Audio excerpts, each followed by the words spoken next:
When we last left you, the sun was setting on CiderCon 2020 in Oakland, California. It was my first trip to the West Coast and took place mere weeks before everything changed across the world. In mid-March, the entire world shut down, some places for a few weeks and other places for many months. To say the time was chaotic and unpredictable was an understatement. Lockdowns and quarantines had differing effects on people. It was incredibly difficult not being able to get together and share moments in person. To its credit, the cider community found ways to stick together virtually through the remainder of 2020 and into 2021. Cider Summit took their tasting events online by partnering with online cider retailer Press Then Press. CiderCon was held online rather than in Chicago in February 2021. However, by the spring of 2021, people were ready to come back together and share bottles of cider in person. GlintCap 2021 was delayed until August and felt like something that had to be accomplished rather than the celebration of amazing cider I experienced at the 2019 event. It was, however, the beginning of the return to normalcy. CiderCon returned to an in-person experience in 2022 in Richmond, Virginia, with a number of pandemic-related modifications and a huge dose of cautiousness. Let's dive in and look back at the time the fog began to lift.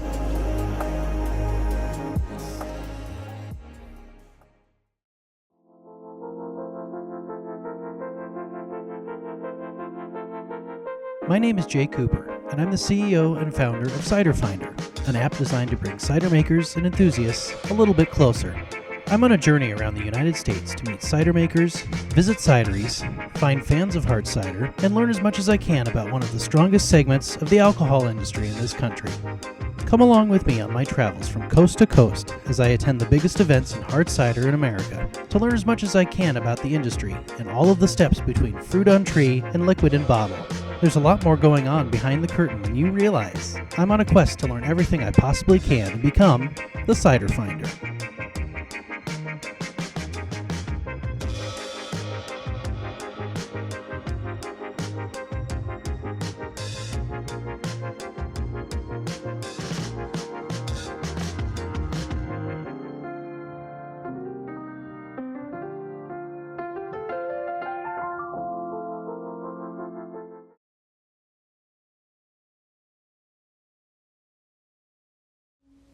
Well, good morning.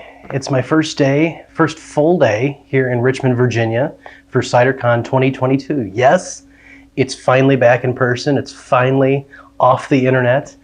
It's a great feeling to be back and to be around other cider lovers and cider makers and enthusiasts this entire week here in Virginia. It's my first time in Virginia, so kind of like 2 years ago out in California, I'm gonna make the most of it and try to make it to as many cider makers as possible.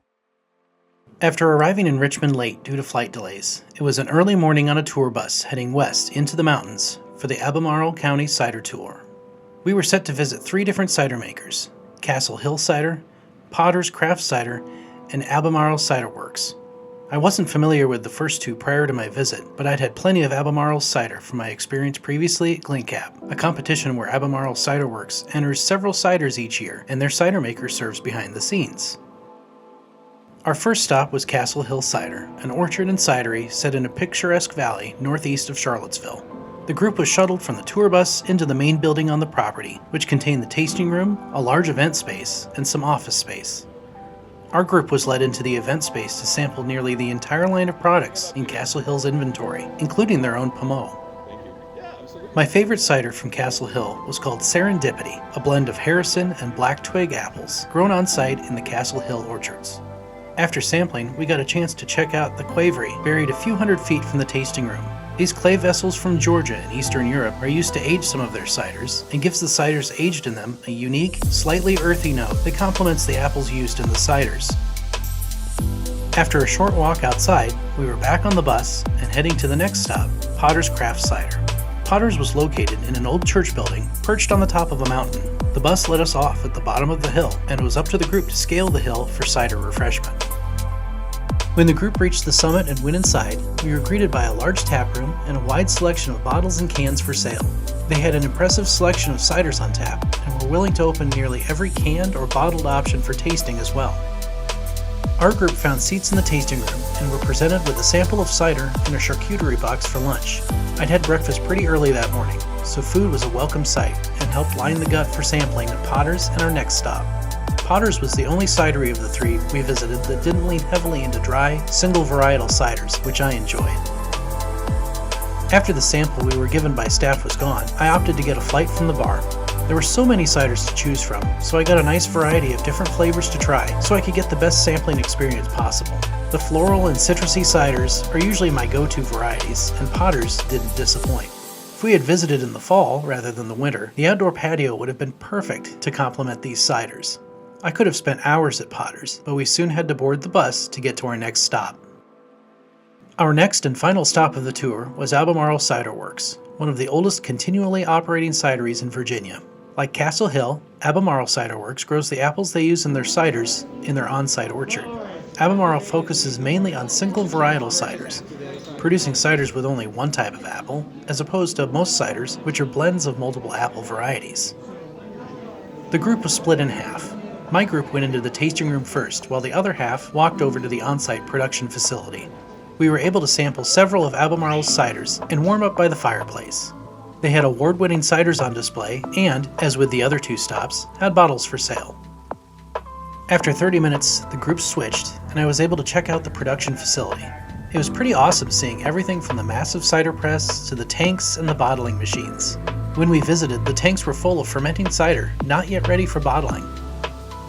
Our group could have spent hours out in the orchard and in the tasting room, but the sun was starting to set and we needed to make the drive back to Richmond.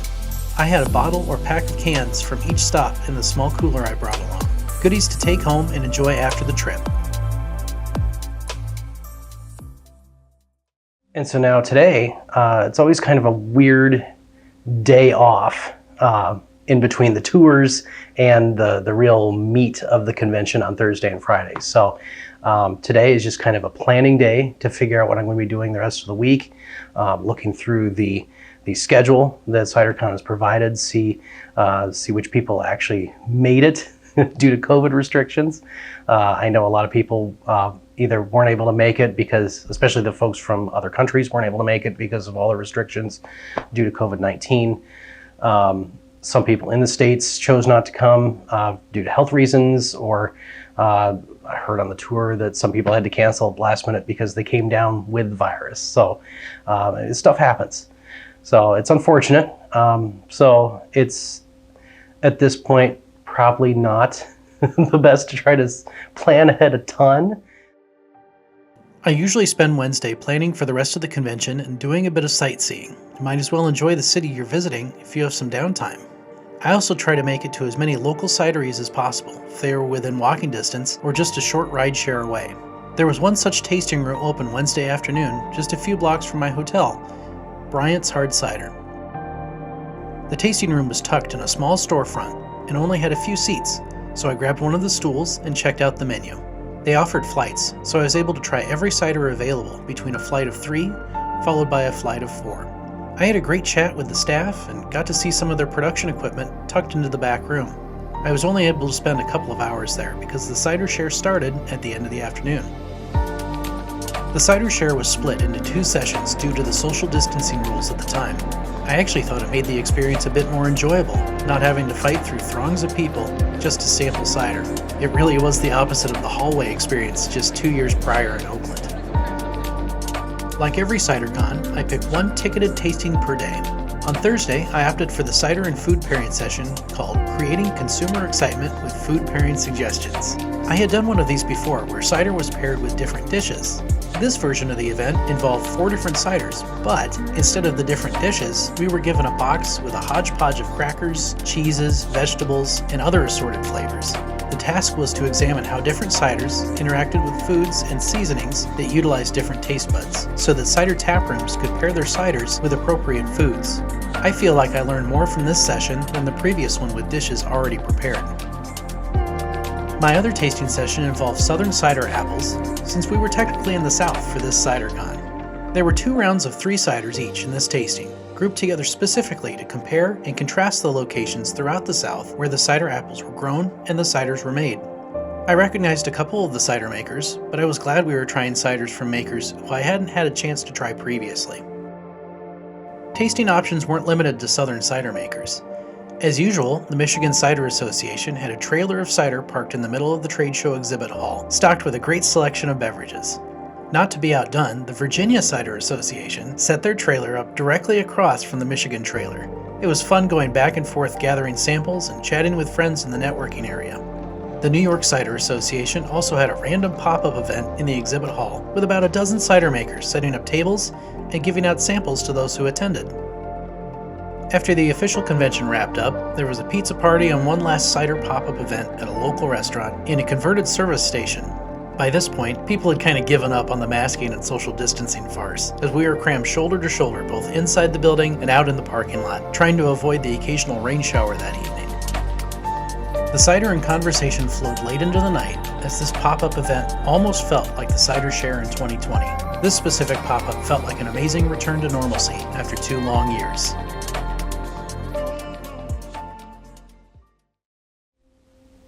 So this is kind of a bonus recording. This is Saturday morning. CiderCon 2022 is officially over, but I'm sticking around for one more day because there are a few more places I want to visit today. We'll do a little sightseeing and hit a couple more cideries here locally before I get back on a plane tomorrow morning. So it was a blast. It was amazing to see everyone meet so many new people, just reconnect with all sorts of cider makers and enthusiasts and everyone who I've had a chance to make connections with over the last 3-4 years that I've been traveling around, going to different cider events. You know, even with the pandemic, kind of squashing some of that for a good 15-16 months, kind of in the middle there. So. Just a great feeling to be back around like-minded people and people who just enjoy cider, enjoy life, and just, you know, want things to start moving forward again. So it's just good for all of us. The plan for Saturday was to do a bit more sightseeing, and in the afternoon and evening, make it to a neighborhood with 2 cideries, a meadery, and several restaurant options within about a 6-block area to round things out. Buskey Cider was my first stop, where I ran into cider friends having one last round before heading home, and had a couple of small cider flights to get a good sampling of their cider. The Buskey Dry and the Cherry Cider were the 2 best ciders at that stop.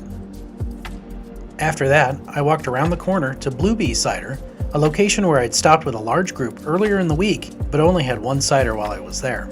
I wanted to get a better experience, plus try a grilled cheese sandwich from the cheese shop in the same building. I had the Scott's Edition flight, named for the neighborhood where the cidery was located, and finished things off with a full pour of the aplum cider. Blackheath Meadery was my 3rd stop in the neighborhood, and, like the 2 cideries I visited, I grabbed a flight of their most popular meads. Even though mead is its own thing, it tends to have a lot of crossover with cider fans, as a lot of meads tend to be made with fruit adjuncts. It's a beverage category that's quickly growing on me. I finished the evening off with some Asian food at a restaurant just a stone's throw from both cideries and the meadery. You couldn't ask for a better way to finish off an interesting but successful trip to CiderCon. While there were still some remnants of the pandemic, nearly 2 years old at the time of the convention, almost everything had returned to normal, possibly better than it had been before. I hope to make it back to Virginia again during a warmer time of year so I can experience more of the outdoor features that weren't really available during my time there. It's true. Virginia is for cider lovers.